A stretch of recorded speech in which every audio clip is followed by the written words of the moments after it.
All right. All right, You ready Dave. then? Are you ready? I think so. I got a pile of snacks and a drink. Fat bastard. I'm starving. I know. I should have ate before. Well, you can have a chip, but you just have to pull away your mic when you eat it. Otherwise, everyone complains. Yeah. It's not that bad to listen to. That's plenty loud. Yeah, that is. So We should smoke Sounds like these as kids. ASMR. Did you ever try smoking one of these? Yeah. a Did you ever pretzel? light it? No. We did. You actually lit We it. lit the end of it on fire. It didn't do anything. It tastes Why am I like not burnt surprised? pretzel. Whatever. Okay, guys. For those of you that are watching, you can see the weirdness that's going on. For those of you that are just listening, you can hear it.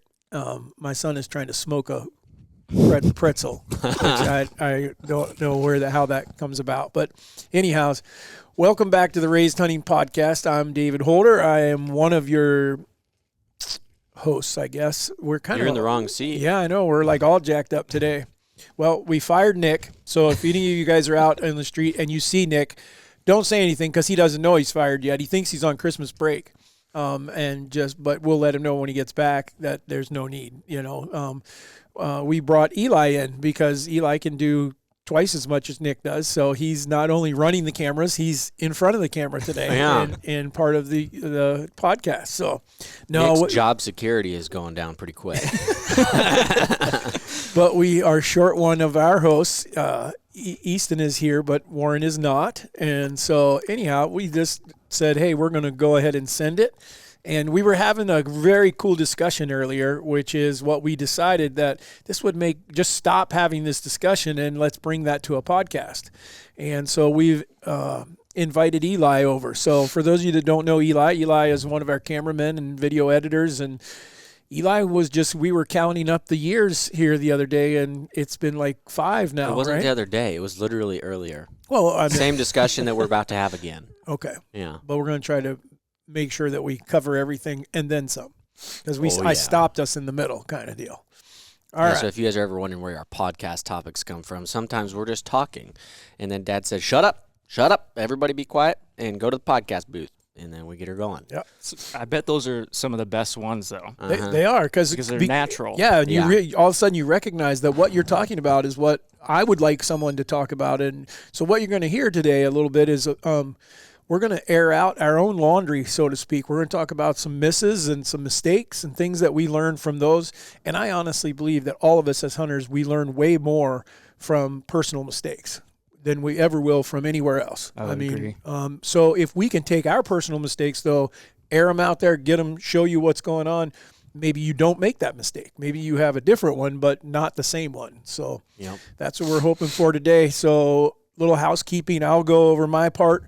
Make sure that you guys are checking out the Raised Hunting website so that you can find the Raised Canine line, the Raised Nocks, the Raised Scents. We've got lots of new apparel. We hope that you guys enjoyed. We got lots of people saying, hey, man, I really appreciated the shirts, the sweatshirts, the T-shirts, the podcast shirts for Christmas. If you didn't get in on the podcast shirts, you missed out, because I think just about everybody's been sending me pictures wearing their podcast shirt. I saw and I that, love it. yeah. And I just got mine in. Everybody else has theirs in, except for anybody that ordered larges.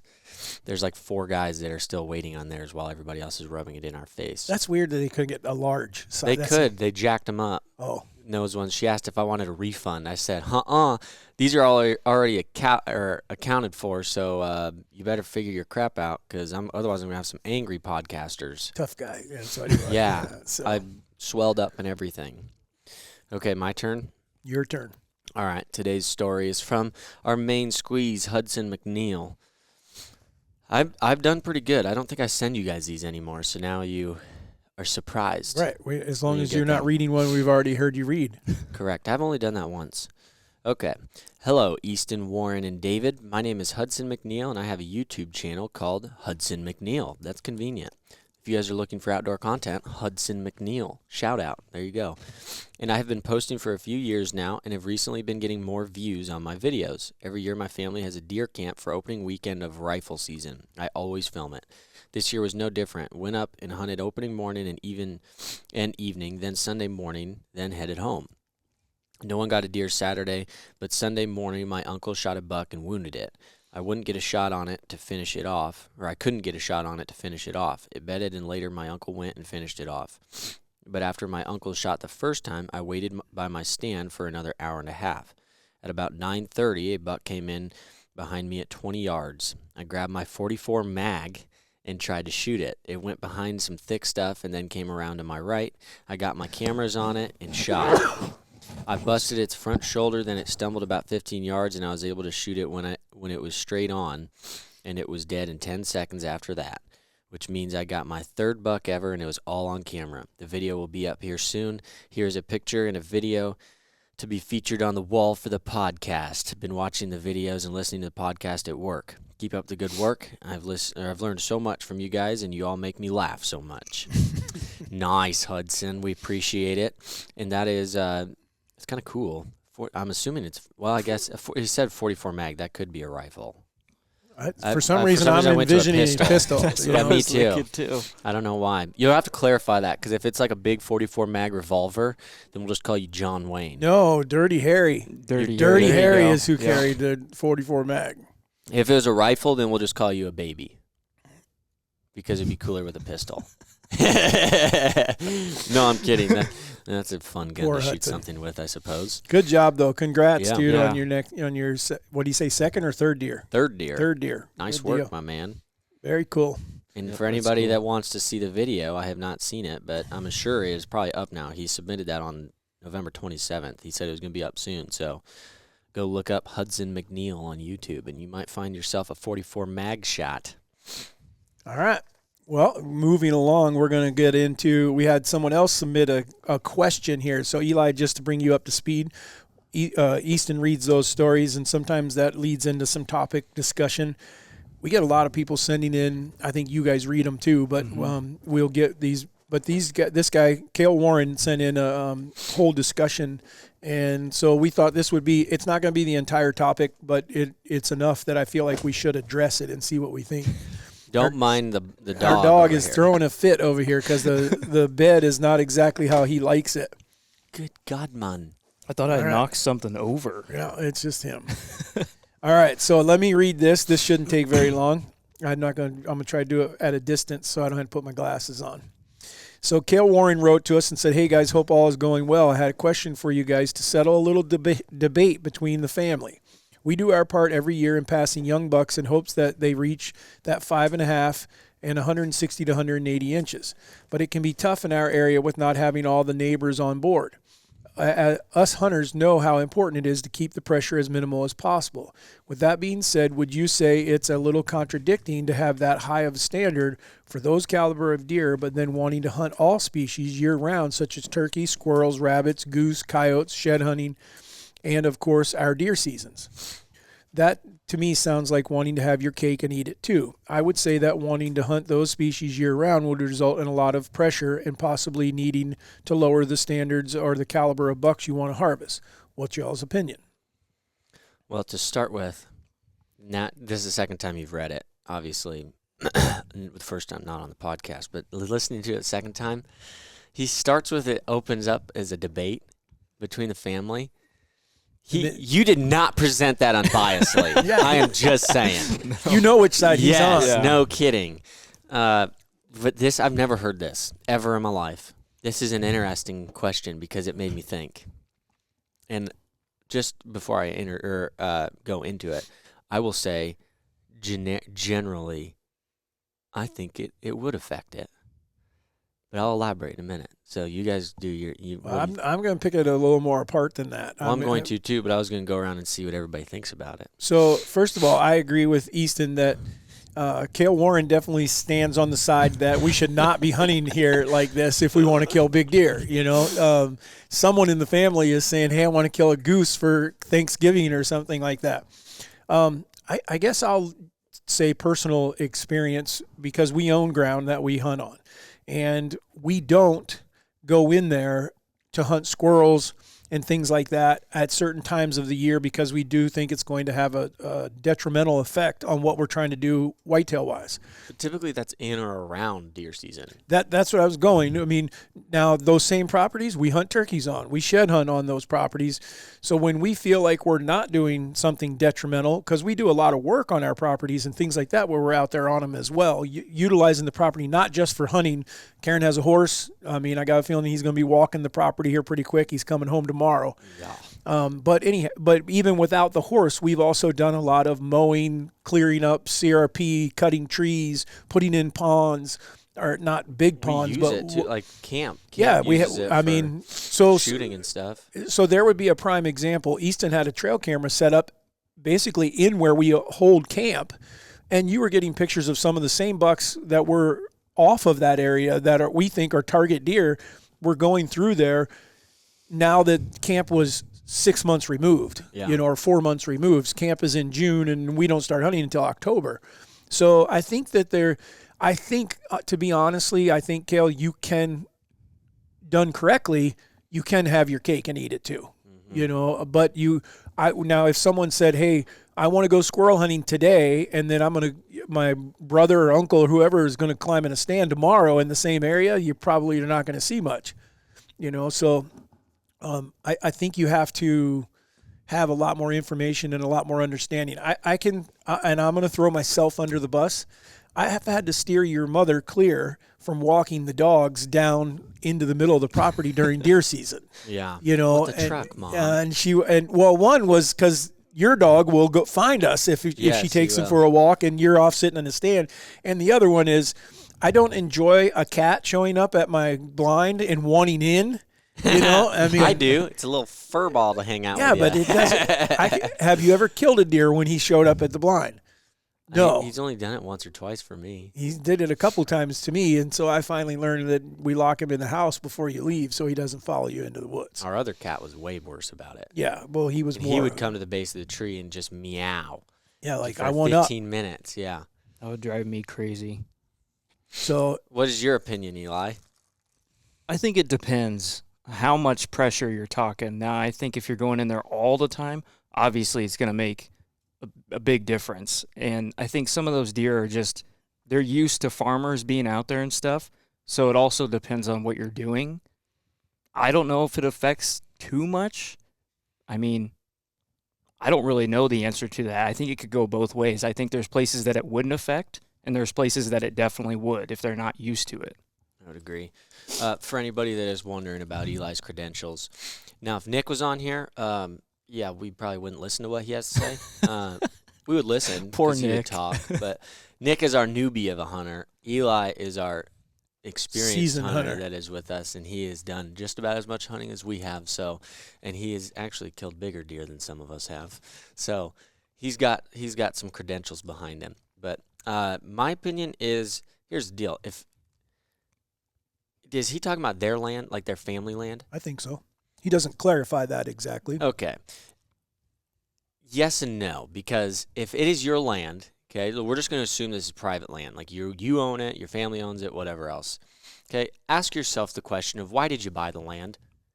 And if your answer to that question is to only shoot 160 to 180 inch deer, by all means, stay out of it. For anything else, give it be a sanctuary for the deer. I would agree. Because there are times, like the one I keep referring to it because it's just immaculate to me, that Staten Island is not known, that area is not known for huge deer. But you go to Staten Island and they can't hunt it, they can't do anything with it. Granted, there's people there, but they're used to the people. But those deer grow freaking huge. Yeah. You go to, even here by Winterset, there's a park here, a state park. People are around it, doing stuff in it, but you can't hunt it at all. The freaking tanks that are in there are unreal. Like, we have big deer in Iowa. They're even bigger in state parks and stuff, in around cities and things like that.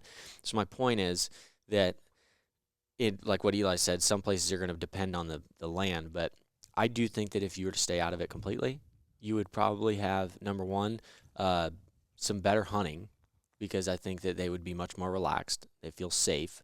I do think that you would probably attract more mature deer, or deer would just end up growing up there because they know they don't have to go anywhere.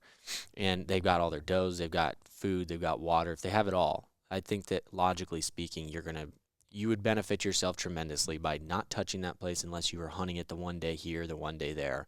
Outside of that, staying out.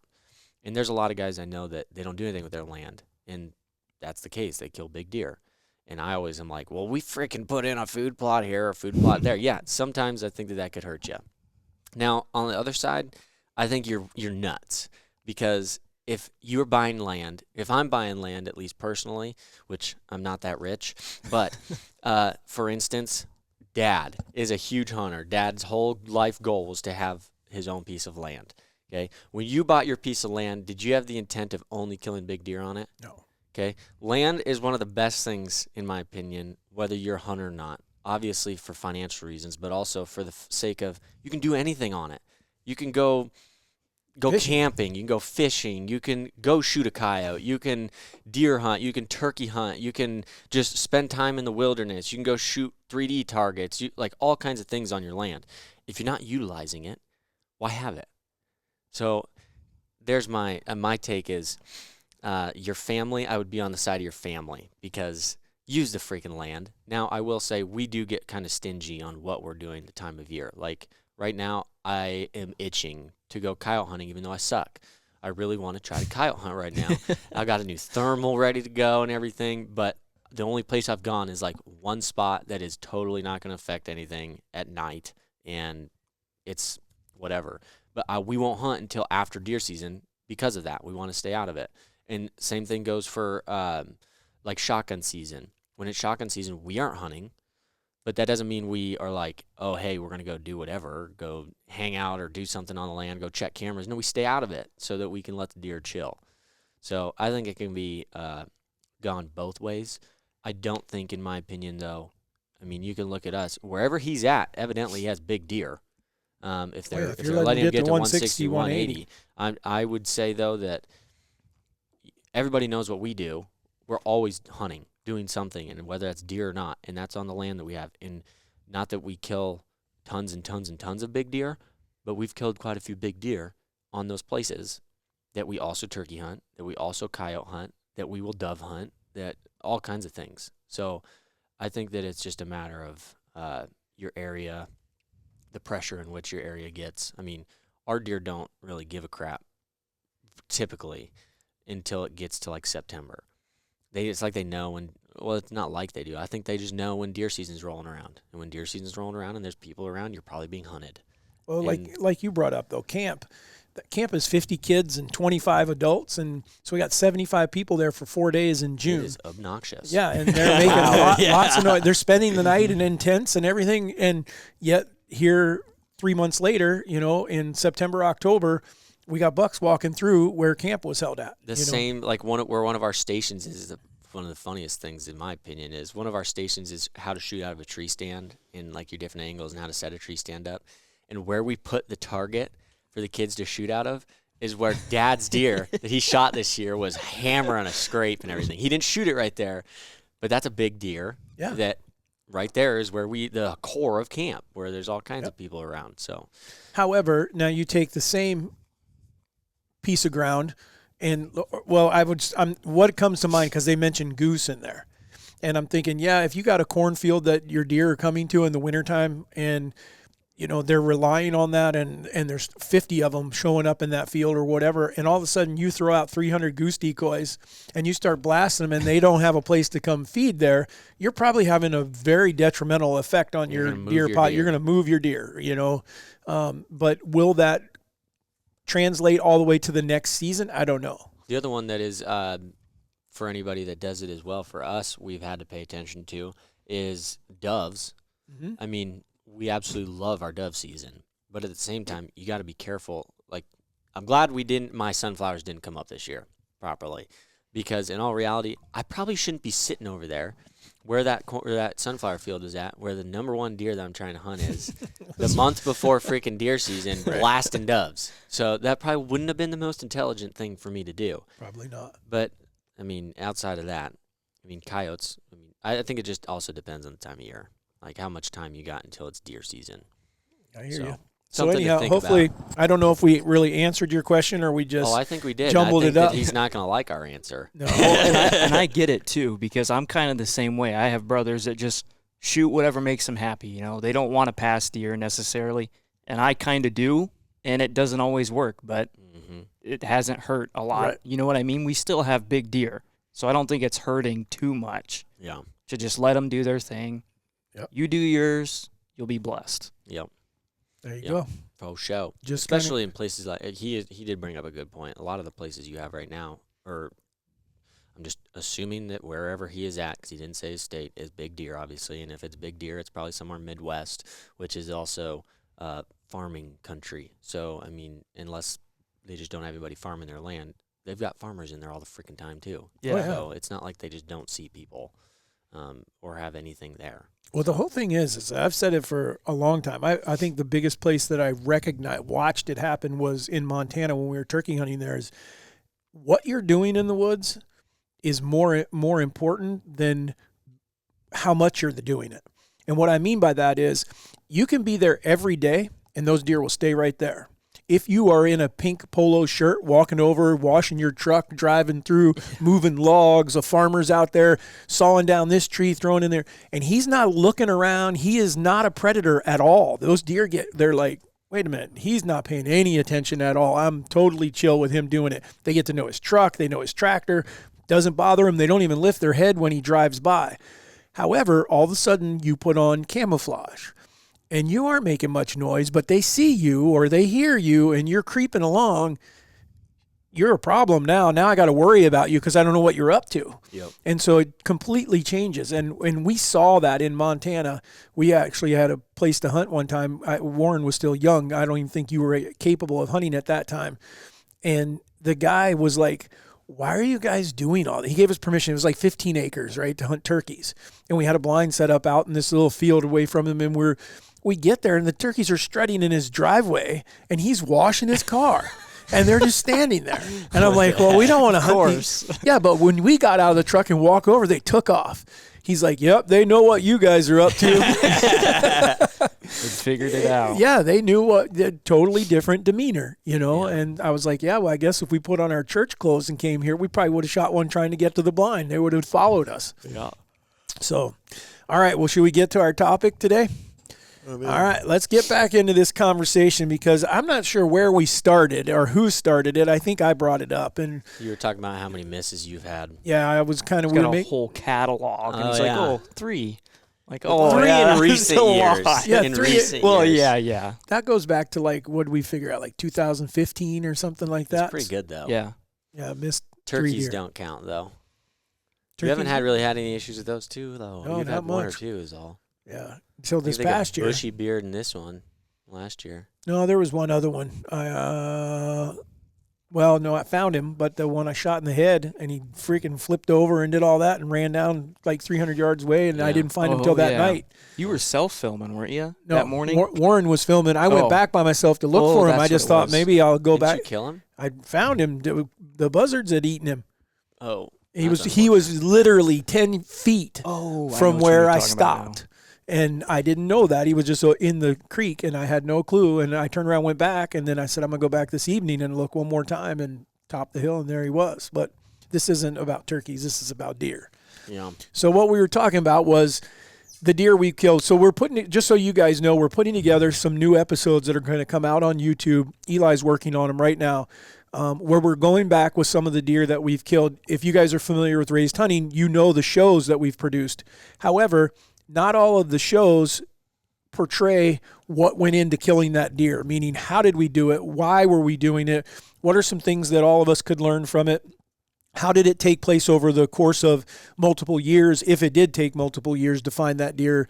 And so we've started putting those together. As we were putting those together, that meant we had to go back and look at footage and trail camera photos, and that's what brought up this discussion. And we started I was like, I need to write in here the misses too, because those will be some huge learning curves. And I was like, heck, we could put together a whole deal just on my misses. And they were like, which ones are you talking about? And I could think of 3. 2 are complete misses. And one was I actually hit him in the shoulder. And we were talking about the fact that we've done that a couple times where we've hit some deer that but I would say I didn't come up with any earlier. I think we've been pretty fortunate that the ones that we have not killed Are alive. we've confirmed that they're alive. Yeah. We haven't had one that we don't know what happened to it, just disappeared on us. Because then you start to think, well, you probably killed it and didn't know. So anyhow, I'll start with the first one. I called him the 9. And It's a very creative name. well, that was it. There's because so much anticipation for what he's about he to was call this so dude. tall, and he had 5 points on one side and 4 on the other. But he just So if you add those up, you get 9. Okay. And the 9, That makes sense. not just a 9. He Got was it. the 9. And anyhow, we had a permission, and we called the place the Law 60. We don't hunt it anymore. But anyhow, we called it the Law 60 because it was kind of in the middle of nowhere, and it was just a little 60-acre tract that we had permission to hunt on. And I set up a couple stands, got a couple trail cameras out there, and sure enough, we had some deer that were really good deer, and he was one of them. And so anyhow, we had not seen this deer. We didn't, other than we had trail camera pictures of him. None of us had. We hadn't even hunted it until that year, so we didn't have a whole bunch of history with him. Long story short, he comes in following a doe and gets to like 35, 36 yards, something like that.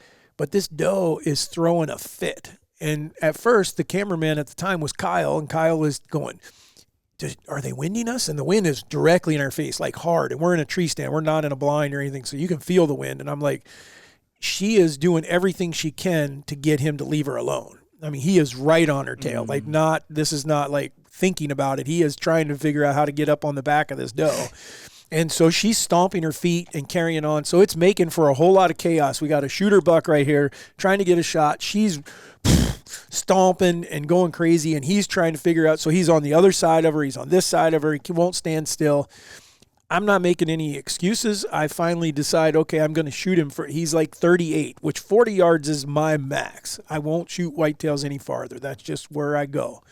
And so anyhow, I'm like, I'm going to end up having to take this shot, and he has no clue that we're there. He's not nervous at me. And anyhow, I don't know what I did wrong, but when I shot, he was facing to the right, and I shot a little bit right. Height-wise, I was good, but I hammered his front shoulder. I mean, right dead on it, and you could tell by the whack. That is one thing that, for those of you that, when you hit that shoulder and you square it like that, you will know it, because it is a very loud, distinctive crack. And it goes whack, and he turns and kind of runs off, but he doesn't go very far because he's more in her, and she didn't know what happened. And so we watched him walk off for a long time, but the arrow had fallen out. We don't know at this point, how much penetration or anything like that. We climbed down out of the stand. Again, I hope will help some people, that they'll be able to listen to this story and go, I had that happen. Or if it does happen to you, you'll kind of know what's going on. But we get to the arrow, find the arrow, and it had gone in maybe 4 or 5 inches. And so the broadhead is bloody. There's some hair on it and everything. And we got a little bit of blood, but I know that it didn't penetrate like I would like it to. So we decided to back out. So we back out. We wait a little while. We come back. I call the neighbor because I was pretty sure the deer is going to cross and go over there. And they were like, yeah, you're more than welcome. If you got blood, go look for it. And so we looked for 2 days. And the blood went about 300 yards. This is before Dan, so I didn't have a dog to put on it or anything like that. But I could tell that I didn't feel very confident in what I was looking for.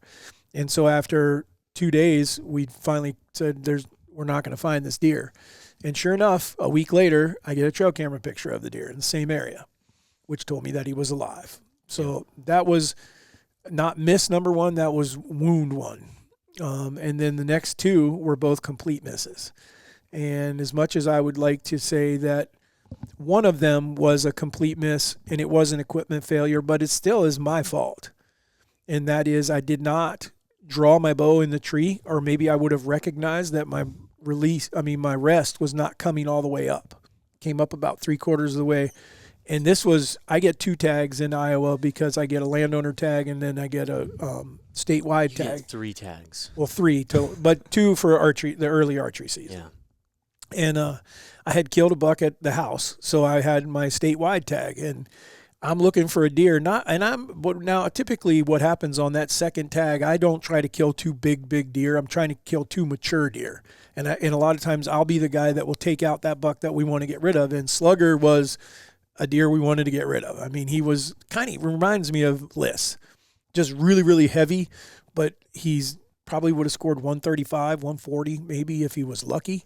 But he was a big mature deer, giant deer. And so Warren and I went to this blind, and that's who we're looking for. And it was like 2:30 in the afternoon. And all of a sudden, I look over, I'm like, deer coming, and he's the first deer to show up to the field. No, we haven't seen a single deer, and then he walks out. I'm like, you got to be kidding me. It's him. This is slam dunk. This is 18 yards. He's broadside looking the other way. You can't ask for anything any better. Mm-mm. And I missed him by a foot. I shot right over top of his back. Warren looks at me like, would you use the wrong pin? And I'm like, how could I have used the wrong pin? I know that it's top pin, I'm like, no, I put it right on him. Well, we went back to the house after we climbed out. I was like, we might as well get out. I can't hit nothing. Something's wrong. Went to the archery range, and sure enough, I shot the top of the target. Well, he was standing beside me, so he saw when my bow went off that the rest didn't go down. And I was like, oh, that's what, so it shot it high. So I shot over Slugger. That'll make you scared to shoot a drop away rest. No joke. Well, I was the one that still shot the football. Yeah. You know what I'm talking about? That's what it was? It slid up. Oh, yeah. And that was before. That's your own fault then. Yeah, that's what I'm saying. I mean, so for those of you that don't know, or anyone shooting a ripcord rest, and you shoot the little piece that comes in there because I think it still comes with the rest. It's not the same style, but it is. But he called it the football, and you screwed that on, and that's what the string actually, most people serve it in now. So clipped it to your string, yeah. Yep. But if that ever came loose, your it would slide up. Jacked. And that's what happened. So lesson learned on that. And then the third one, and I don't know to this day what happened on the freak buck. I shot over top of him, too, by 6 inches. But you choked on that. That's what I think. I think that's the case too. Well, again, Warren said you used your wrong pin, and I'm like, I had ranged everything. I felt comfortable, and I just shot. I think I just choked. Have your only misses come from with Warren? Warren wasn't filming that one. Oh. Drew was filming that one, I think, or Bryce. I can't remember. Maybe you have a bad luck charm.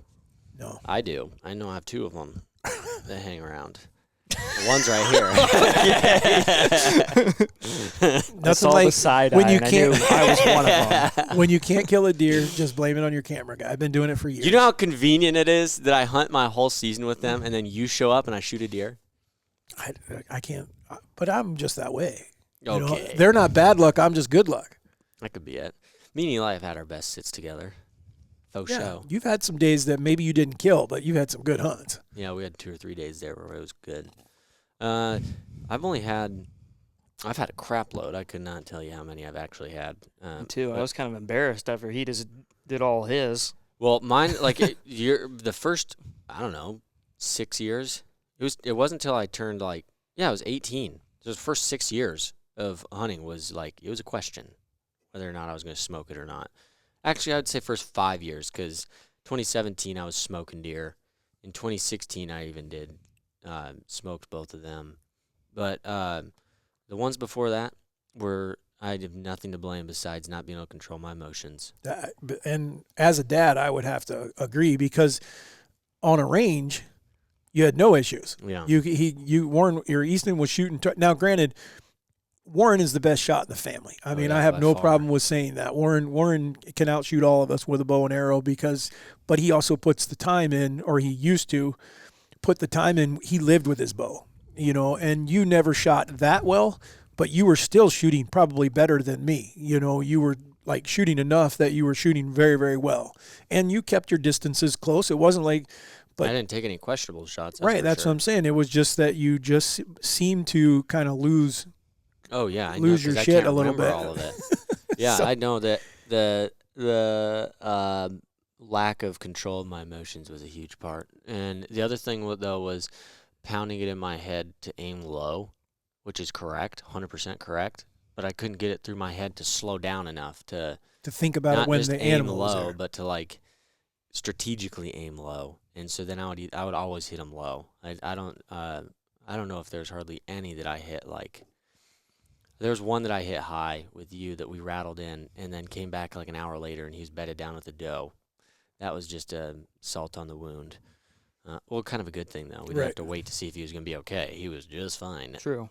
But more recent years, I had one that is totally contradicting what I always tell people, that if you are experienced and you're comfortable with, my thing is if you have a good draw length, good draw weight, and your bow is pretty quick, a single pin could be a great option for you.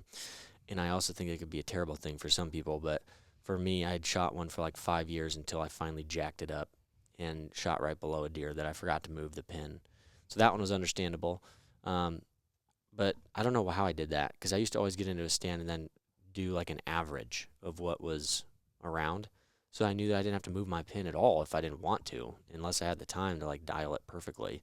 I really didn't have to do anything, because my arrow, I could shoot 40 yards and be like an inch or two low with my 30-yard pin, and I could shoot 20 yards and be like an inch high with my 30-yard pin. So it was all right there, and I didn't have to move anything. I don't know what I did with that.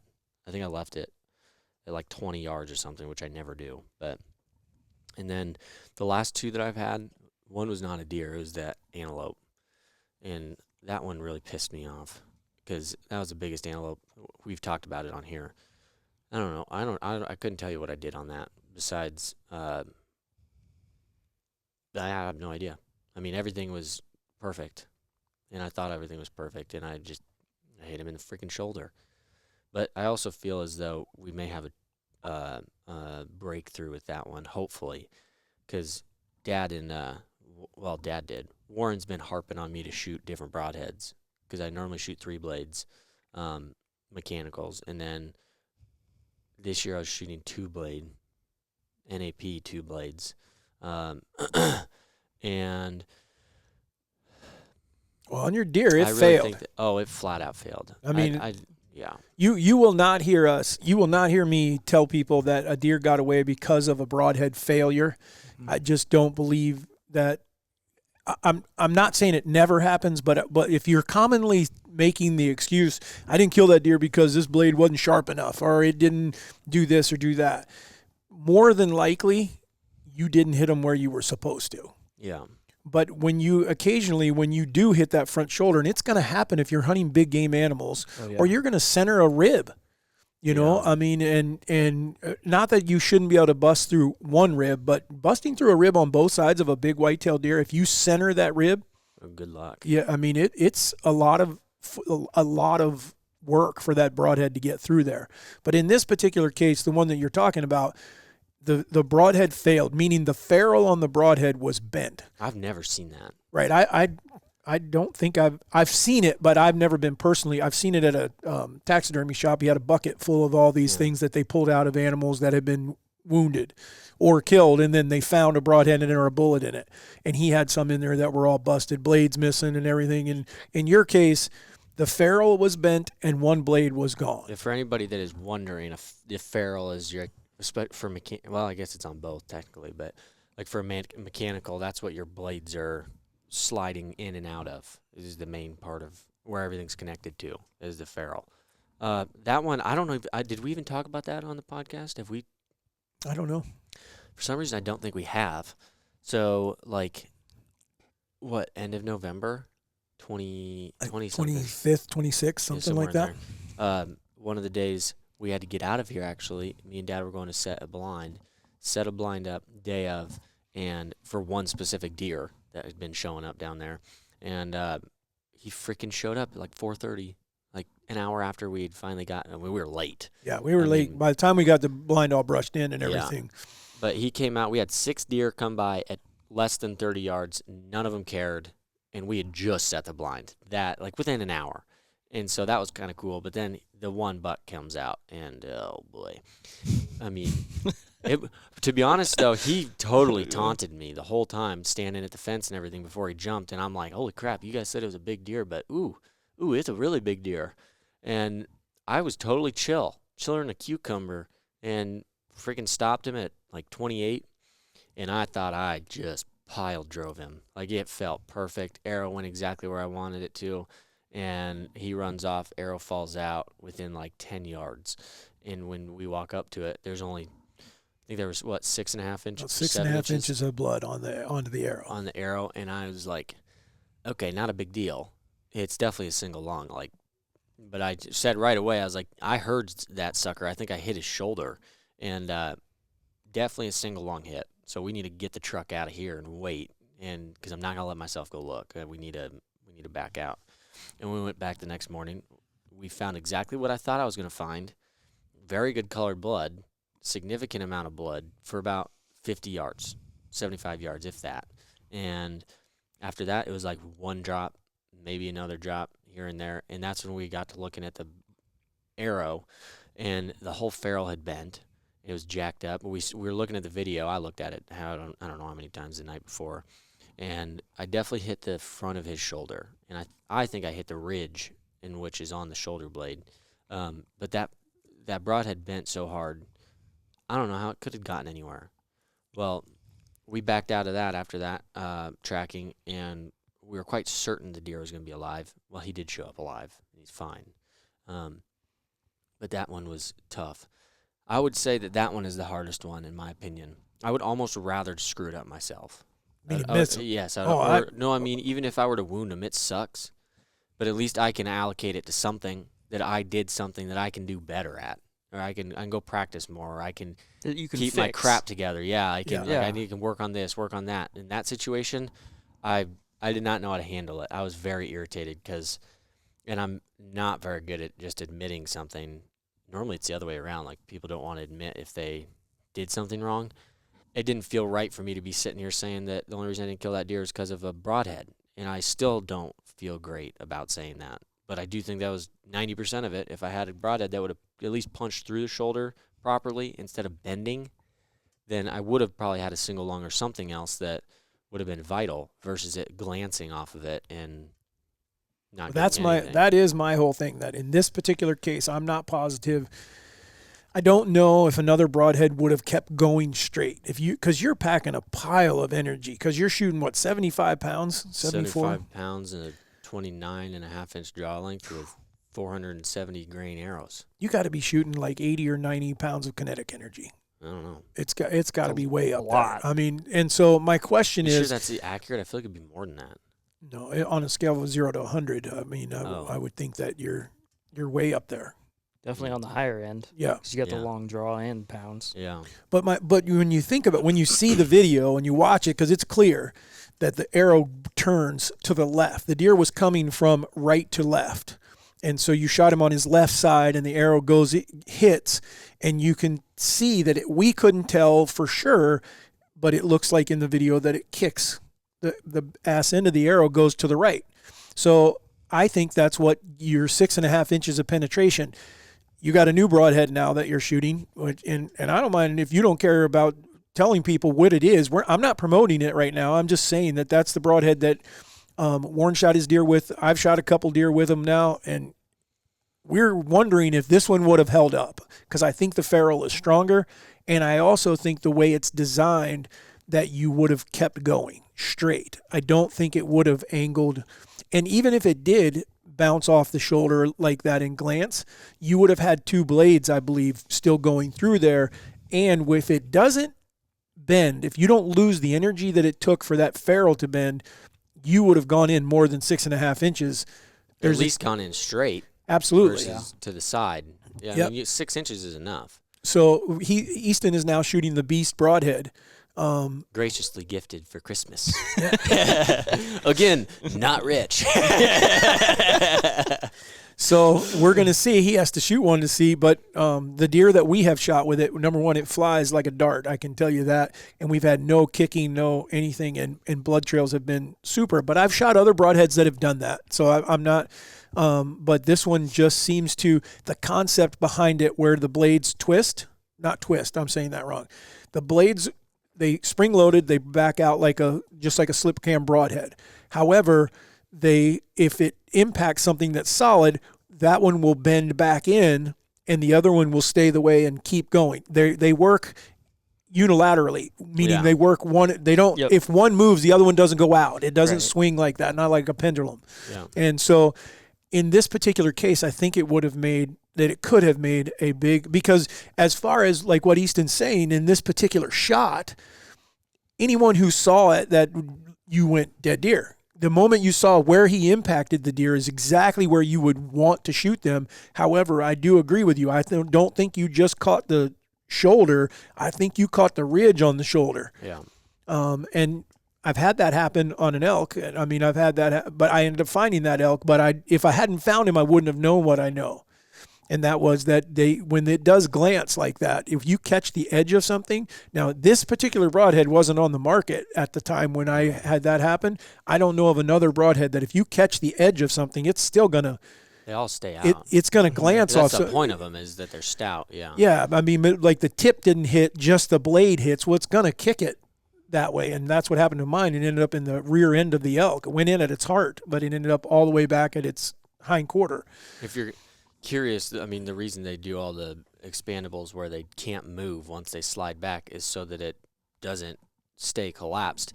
Now, one of the things that I was thinking in my head is if it's spring-loaded, this specific broadhead, and it's does collapse to go in, number one, what amount of force does it take? Because what if you just hit the salt, like just tough hide or something? Is that going to make it do that? Well, then when I realized when you pull him out of the box, the spring that he's got on that freaking thing is significant. He sends you little gloves to close it. You should use them. Yeah. Dad grabbed it. I'm like, you idiot. These are Band-Aids that he has in there. Yeah, he's got beast Band-Aids on it. I was like, oh, that's awesome. That makes sense. And Dad literally needed I proved it in right there. That's the cut. Just from trying to collapse the blade on there, and I cut my finger. So that's definitely not an issue, I don't think. Like, it's going to stay stout. But I will say this. Everybody complains, I will say. The hunting industry is notorious for complaining about products, but specifically broadheads. It's like, guys, it's a huge thing. But I will give some credit here because I'm now learning this, that when some of these companies have sold or changed, or they change a little bit of their design, and everybody goes haywire about stuff, it's like, oh, it's a piece of crap now. I've always sat there and been like, they really haven't probably changed that much, guys. It's probably just a different freaking look or something to update, or this, that, or the other, or I'll go shoot it and it's still fine or whatever. Well, the broadheads I have been shooting for the past 7-8 years, the Rage 3 blades, I am like this close to like not even touching them again. And I don't know if they've changed something in the past year or two, but because I've had 3 now, that one was on an antelope that I hit the shoulder, and it like didn't do anything. And I don't know, I was kind of shocked because in years past I've hit some other deer where it's like right on the flat part of the shoulder, and it at least gets through that, and there was no issue. And so conveniently, after they look a little different, now that it wasn't getting through. And then I had a doe last year that it did like nothing on. I mean, it killed her. I hit her good, so it didn't really matter. I could have shot her with a field point, but the hole was tiny. And then this year I shot a doe and smoked her with one. And the hole literally looked like I shot her with a freaking field point. And I was like, okay, so I don't know what is going on with these now, but now I kind of feel bad because I've told a lot of people to use them. And I'm like, yeah, no, I won't touch that freaking thing again. And then I tried to switch. And when I tried to switch, then the ferrule bent on that one. So, yeah, I'm hoping that these beast ones freaking work because they have it all. What broadhead are you shooting, Eli? I'm kind of like him. I don't really have one that I've really liked.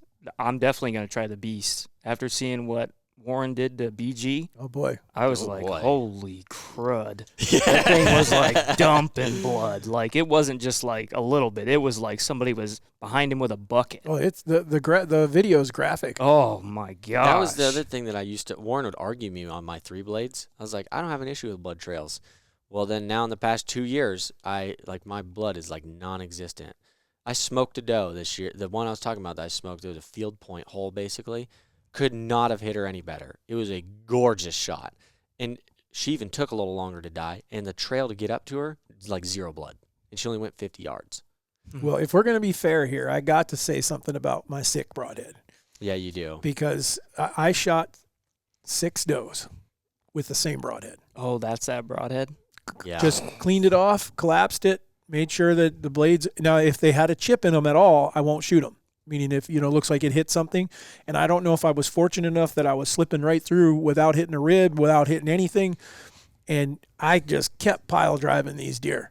With the same broadhead. With the same broadhead, same nock, same arrow. Just all I did was wash everything off. Got the only thing that happened on the sixth one, the nock was finally so full of blood that the switch wasn't. It was still light up in there, but it was all dark red. I mean, that's impressive. But I wouldn't recommend for someone to do that if you weren't testing it. And knowing that I had that broadhead on there, I also was making sure that the does I was shooting were in close.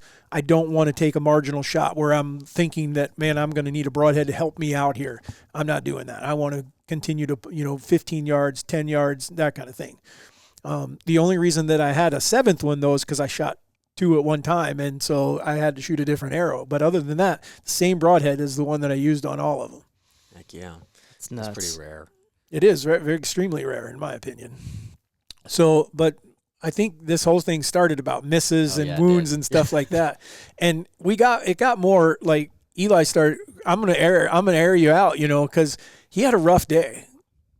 With what? He had a rough day when he was walking to because he told us, and I was like, you're talking about, I don't know if I could top that or not, Oh gosh. Yeah, that was probably the worst day of hunting I've ever had. So it was horrible. Like, I didn't even want to hunt after that. I was like, I'm done. Like, I can't hold on anything. though. A lot of people are listening are going to go, that would be the best day of hunting they'd ever had. Well, you would think. Yeah, your mental capacity is not taking it. So I went in. It was late. It was like December, I think. It was like the 1st of December. It was, at the end of bow season. And I went with my dad because he was filming. We didn't get any of this on film, unfortunately. And thank God, because it was horrible. It was bad. So we were walking in, and there was probably 150-inch type deer right under our stand, like 20 yards. And we're out in this cornfield on this fence line walking. And he's like, I think we can get up there, and you can maybe get a shot at him. Because it's like 2 o'clock. Like, we weren't expecting anything to be like was right he under the bedded stand. Or just standing there? He was just standing there right under the stand, like eating. I don't know what he was doing. He must have just bedded close or something. Yeah. So we snuck up a little ways, and we got pretty close. And I think he kind of knew we were there, but he wasn't like too nervous, And my dad ranged him. He's at 40 yards. He's like, you could try, otherwise we're gonna bump him. Yeah. And so I was like, okay, I'll try to shoot him. So I drew back, put my 40-yard pin a little low, and then I shot, and he ducked like 1.5 foot, and it just whoo, right over him. And I was like, well, I tried. Yeah. So we go get in the stand, and I'm like, well, I probably just ruined the afternoon. Well, it wasn't even I don't even think it was an hour later. Here comes another deer. It's like 160-inch, like 12. And I'm like, heck yeah, like this one's even bigger. This one's I missed the small one, and this one's Upgrade. even bigger. So I draw back, and he's at like 25 yards, and I shoot, and my broadhead, and this, I agree with you. A lot of people blame stuff on but this one actually opened up. Oh yeah. And planed right over him at like 20-some yards. And I'm like, you got to be kidding me. Like, I've missed 2 deer over 150 inches in not even like an hour and a half or 2 hours. That is wild. What are the odds of that? That's a tough day there. Yeah. Yeah, I just wanted to go home. I Yeah, about cried.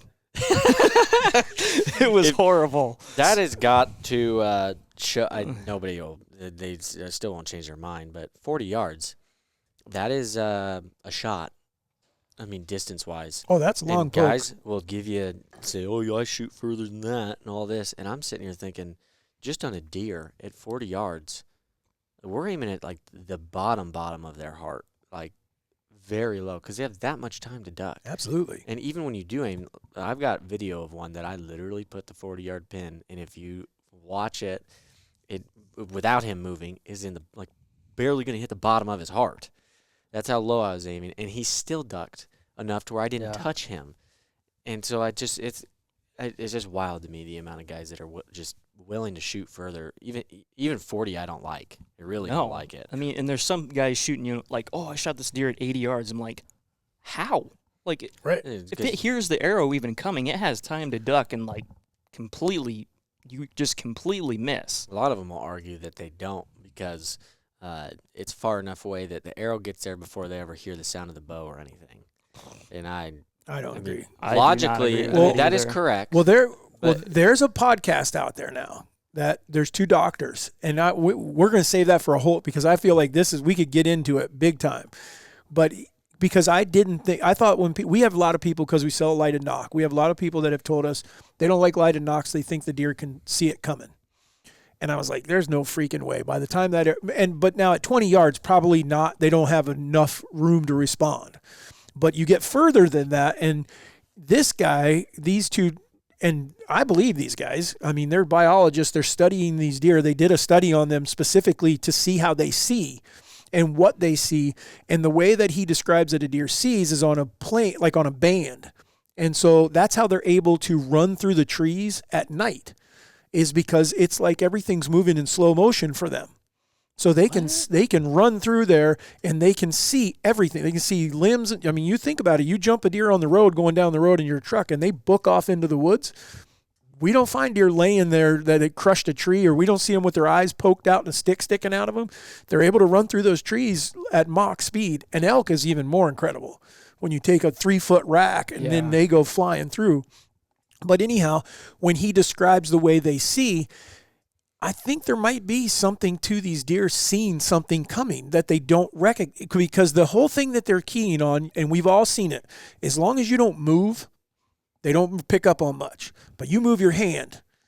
movement, yeah. I mean, we've been trying to teach this to Nick for 3 years now, that Nick, it's all still about movement, ongoing, yeah. So, but my point is, they're seeing that move. That's what they're looking for. That's what keys them. So if they're nervous, or they stop, but they're looking at you, or they saw you walk up and they know something's over there, and all of a sudden something enters that band that wasn't there a second ago. Even if it's a bug, they're better off to kind of move away from it. Right. And so they're reacting. So I do think that there might be something to them seeing something, and a lighted knock could advance that. But at the same time, if you're not shooting very far, I think there's, in my opinion, not because we sell them, the lighted knock pluses still outweigh the negative by a long ways. Well, I still don't think that a lighted knock is that is the same thing. That's contradicting itself in a vision study for a deer. Is we all know that they can't see colors. But they can't. But these guys are telling you they can. They see shades of it. They see, but blue is a color they see. Yeah. They can see that color. A red knock, a green knock. They all they see is gray. No, they see it. I would think they see it as white, and that would be something because it's bright. Mm-hmm. They see something bright. They don't, and whether that be a grayish bright on dark, because that's another thing where this guy goes is why he says some camouflage works, some doesn't. Is breaking up that solid pattern will help, but at the same time, and we got some other stuff we're working on. Don't say it. Yeah, that we possibly can go to because we're not doing this they're again. They're on something. I think these guys are on to something, and I'm hoping that we can help with that. So anyhow, like I said, let's not go too far into that, because when Eli mentioned the horrible day of 250-inch plus kind of deer to 150-inch deer. He said it right. Just the way he said it sounded like. Well, I had a day very similar, only it was the same deer, but it was bigger. The only reason I can tell you this because someone else killed him, and he was 173, and he was. I don't know who the guy was that killed him. What's the deer? I don't have a name for him. It was a mule deer in Montana. Oh, yeah. And I crawled up to a spot where I'd seen Warren had killed his first deer. Warren was 12. And I'd taken him, and I didn't think that we were going to spot and stalk mule deer, but I found this place, and there was like 25 bucks together. I'd see them every day. That's nuts. It was so cool. They'd go up in bed underneath these big rocks, and you could glass from the road like a mile and see their racks laying under those rocks. Great for scouting. It was, yeah. but they knew like the wind. If you came from above them when the wind was right, you couldn't see them, right? Because they're tucked up under. They're underneath the rock, so there was no way to kill them unless you stood on top of the rocks waiting for one of them to move. And then what would happen? Typically, one of the wrong ones would move, a spike or whatever, and then he'd see something standing up there and blow the whole thing. Long story short, Warren kills his buck. Now it's my turn, and there is an actual mule deer. Anyone who knows me knows I've never killed a Pope and Young mule deer, and I wanted to kill one. And so finally, I have one that I don't know what he scores, but I know he's bigger than anything I've hunted, and I'm like, I might be able to do this. So I go up the mountain one day, wind's in my favor, and I'm coming at them. Like they're laying on that shelf underneath those rocks, and I'm coming up below them, so they'd have no idea. But I'm going to be able to get within 45, 50 yards and then let them come out and feed toward me. So game on. I'm going up there. I'm just about where I want to, and I'm in some high grass, but I'm trying to get to another rock where I'll have a place to kind of kneel down and be ready for them. And ears come over the hill, and there's a small buck. And so I just plop down in the grass, and I'm like, okay, just lay here and don't get too nervous. He doesn't know what's going on. He never saw you. And now I'm laying there looking through the grass, and he's at like 15, 20 yards feeding. I'm like, game on. He has no clue. Wind's blowing hard in my face. Bow's laying out. I got an arrow knocked, so my bow's ready to go. But I'm like, I'm just going to have to sit up and shoot and sure enough, there he is. 3 or 4 more bucks showed up, and he's one of them. He lifts his head, so I know which one he is. But now I'm trying to judge yardage. There's no place to use a rangefinder because we're all in the wide open here. There's no movement. I'm going to be done if I do that. So I decide when they put their head down to feed, I'm going to grab my bow, I'm going to come to full draw and sit up. And that's what I do. Well, I'm expecting that they're going to freak, like they're going to be on alert. Everyone look at me. And I get to full draw, and I come up with my pin and go to settle on the deer, and no one even lifts their head. I'm like, holy cow, which shocked me, I think, more so than if they had responded. So, but I'm in a hurry, and so I just judged the yardage, and I told myself, he's 30. He looks 15, but he's 30. And I put the 30-yard pin on it, and I shot, and I watched my arrow go about an inch, maybe 2 inches below his spine. And I knew the way it went through that I didn't hit anything. And no one knows what's going on, so they trotted like 30 yards down the hill. One of them still standing there just looking at me. And I can't shoot him again because I left my quiver off when I was trying to do all this. So they start to walk down the hill, and I was like, you got to be kidding. I just missed the biggest mule deer of my life. But he's walking down like right along those rocks. If I grab my quiver and I go back around here, I can get in front of him, maybe get another shot.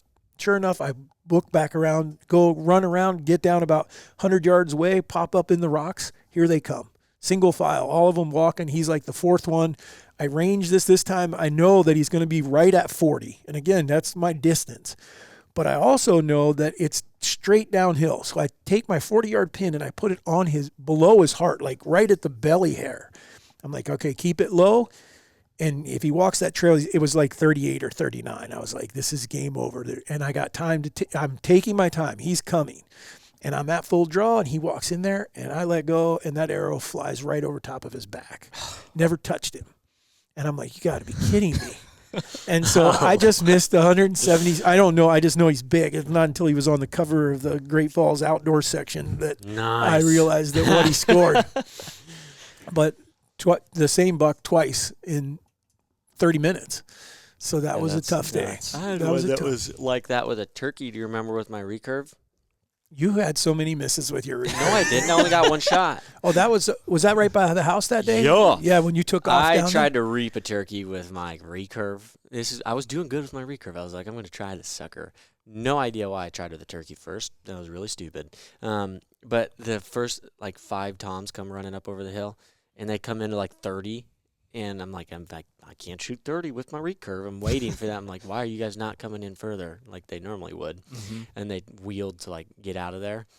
And the way they ran was into some cedars, and they were all going. So I don't know how I knew where they were going. But I didn't necessarily know where they were going, but I was like, they're in between those two food plots down there all the time. Yeah. And so I looked back at Dad, and he was filming me, and I just said, I'm going to cut him off. And he's like, all right. And so I didn't even wait for the camera on that one. I think he knew, yeah, okay.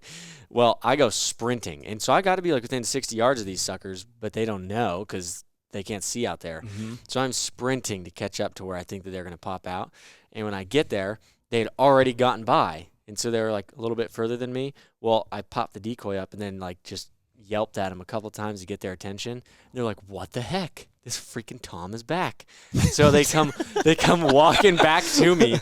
And this time I've got it set. They're coming at me, straight at me. I'm like, oh, they're doing it. They're pissed now. Now I really got them.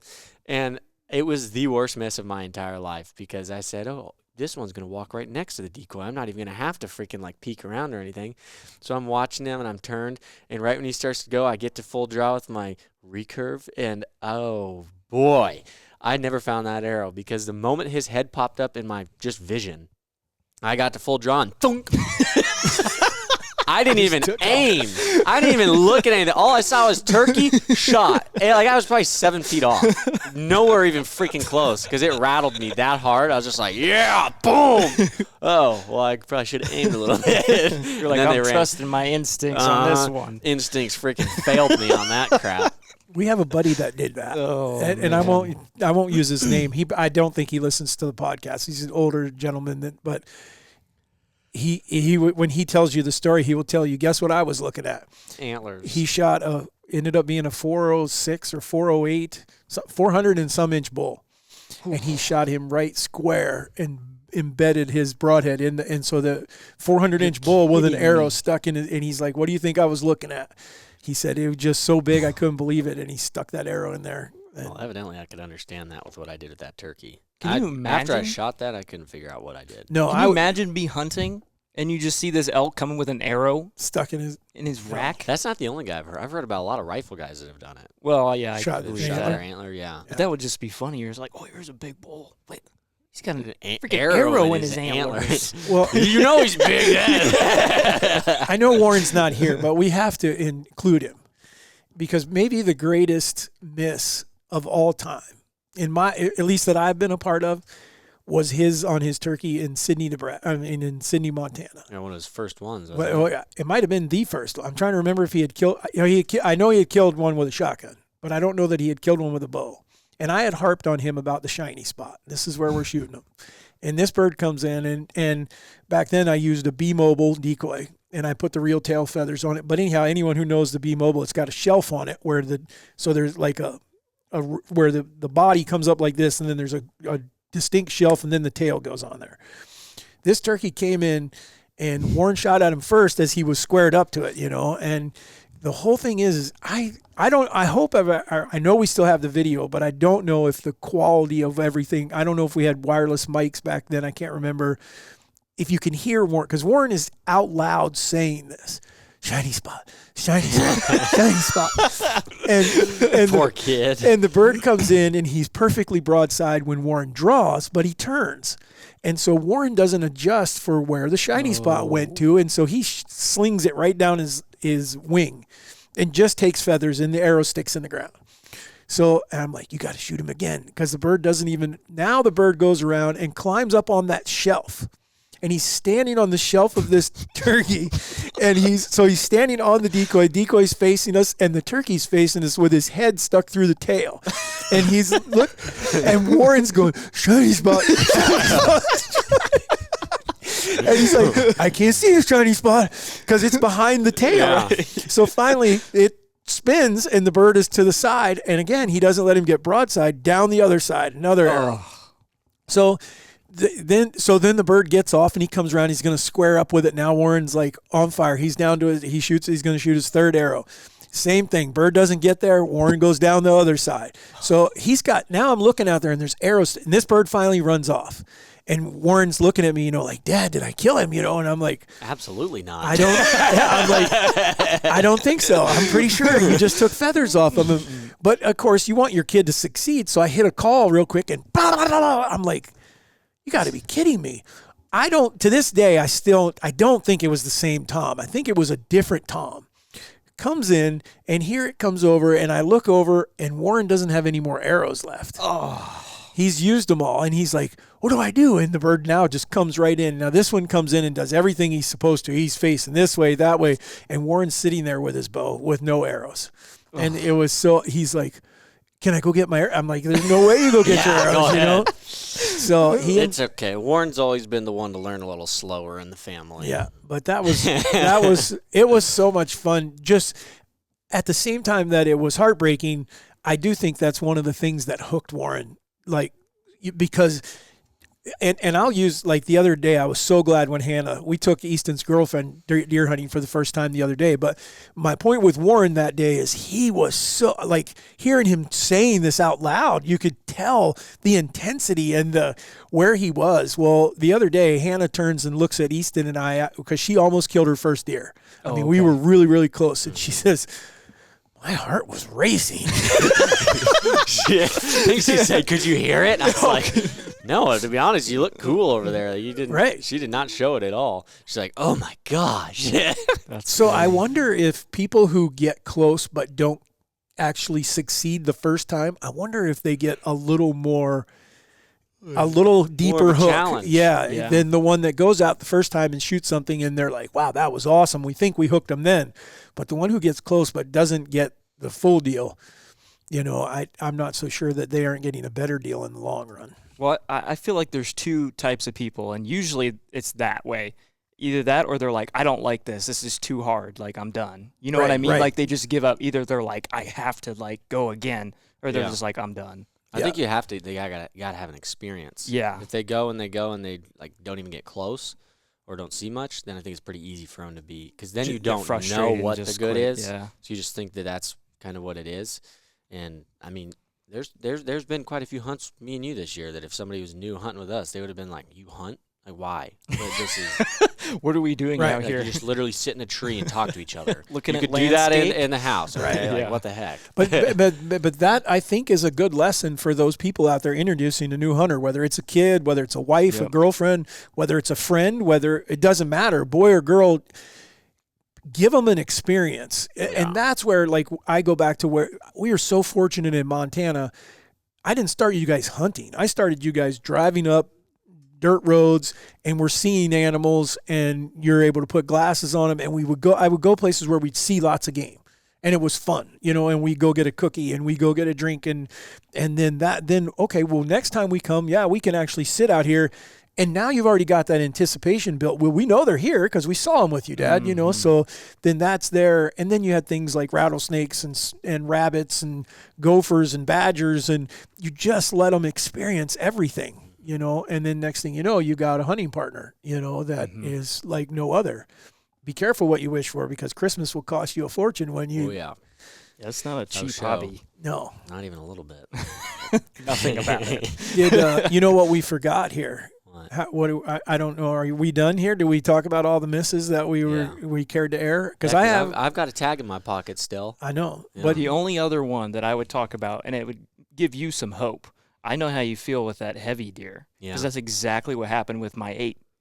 And guess who I ended up killing him the next year, didn't you? And I got it. The year that I hit him and didn't find him, I literally had him a week after, on camera, in the exact same spot, just like what you just had that's happen. what Heavy did. Crazy and then, deer. The next year, I killed him in the exact same spot. Oh, man. So there you go. That'll give. I was gonna tell you that. What day? Give you some was hope. it on the exact same day from one year to the? It was a week apart. Really? It was literally a week. Don't even start hunting next year until a week. We can get within a week, and don't go anywhere but that right there. We'll leave that blind all year long. That's already the plan. I'm not hunting till the last week of November. Not putting myself through it, man. I'm filming. I will film whoever we need to film. That's funny. No, we don't have Warren here today, so what do we do for a wacky fact? I have one. Oh boy. Give me the buttons. I don't have it just goes with what you guys said, or what you were talking about earlier. I don't know the exact frame rate in which, but do you know how or why you can't, or why it's hard to kill flies? Why is it hard to swat them? No. You got to use like a Because fly they're quick? swatter. Yeah, they're quick, but they also see in slow motion. Oh, really? Yes. So when your hand is coming at them and you think it's going freaking 100 miles an hour, to them it's like, and they can see it slower. And so that's how they always get out of it. And that's why a fly swatter also has the holes in it, so it doesn't get caught up by the wind or anything. And so when it goes quick, they don't have enough time to get out of the way. So the one. Thank you. That was pretty good. I didn't. as many flies as I've killed, and I hate them suckers. See, you didn't know that? No, I did not know that. I mean, I knew they're just fast. They react fast. I did know that. I think it's every 15 or every 20 seconds they shit. I thought it was every. See, I thought it was every time. No, it's every time they land. Maybe it's every time. Every time. It's like every 15. I mean, it equates to like every 15 seconds they're taking a shit. You know how many burgers I've ate with fly crap on Oh them? yeah. Oh yeah. Yeah. Hundreds. And food just in general? Oh yeah, you've been eating fly turds your life. If you don't take a dump, you'll be growing maggots. That is the trick. I don't know if you've ever seen me do it, how I kill them. Instead of like whacking down on them, I always go up next to them if they're on the table and put my hands vertical and clap. I'm not trying to clap where they're at. I clap right above them. And you kill them like 9 times out of 10 because they try to fly and you So the whack ones 'em. that you do slap, are they just stupid or what? They're either stupid or you get it quick enough. Yeah. Yeah. Or it's cold. When it's cold, they're slower. Or they're blind and they didn't see it coming. They, well, because I'll go back to one of the worst days ever that I had elk hunting. This is still hunting, but it was like October 3rd or 4th. I convinced the guy. I told a guy we need to go elk hunting. Wait till October because it's always cooler to go bow hunting. And we went and it was 99 degrees. Oh. I'm like, you got to be kidding me. This is ridiculous. And the Missouri breaks. And so the elk were gone. I mean, by 8 o'clock in the morning, they're into the timber, and so anyhow, we're sitting at camp. We're staying in a tent. We brought heaters and stuff. We don't have, so you can't get in the tent. It's so freaking hot. So I'm sitting outside, and the horse flies that year were really, really bad, just like they were at camp a couple times. Mm-hmm. So I am killing them, and I'm lining them up. And I had right at 100. I never made it to 100, but I was like 96. Jeez. And I had all these dead horse. I mean, like I'm just sitting there, and I had made a little swatter and everything. So one of the worst days of hunting became one of the greatest. But someone will top me with they'll kill 100. But I was right like 96 or 97 horse flies. We'll end it with a dad joke that I got from my dad that also pertains to flies. And that is, yeah, I know you know it. Yeah. What do you call a fly with no wings? What? A walk. That's not the one I thought you were going to tell. That's not my You're talking about the joke. windshield one? Oh yeah. What's the last thing that a fly? What's the last thing that goes through a fly's mind when he hits your windshield? What? His ass. That's pretty good too. You're the one that told me the walk one. I don't remember telling you that. Oh yeah, you did. It's embarrassing, I know. That's really bad. All right, y'all. You got it. This is the Raised Hunting Podcast. Before we close, just remember, raisedhunting.com takes you to the website. We got new videos coming out on our YouTube page, but we got all kinds of scents, Nocks, Canine, you name it, it's on the website. Apparel, you guys get yours before the end of the year. Otherwise, we will see you next week. Hopefully, he will have killed a deer, and me or Eli will have filmed it. But other than that, this is the Raised Hunting Podcast signing off. Thank you, guys.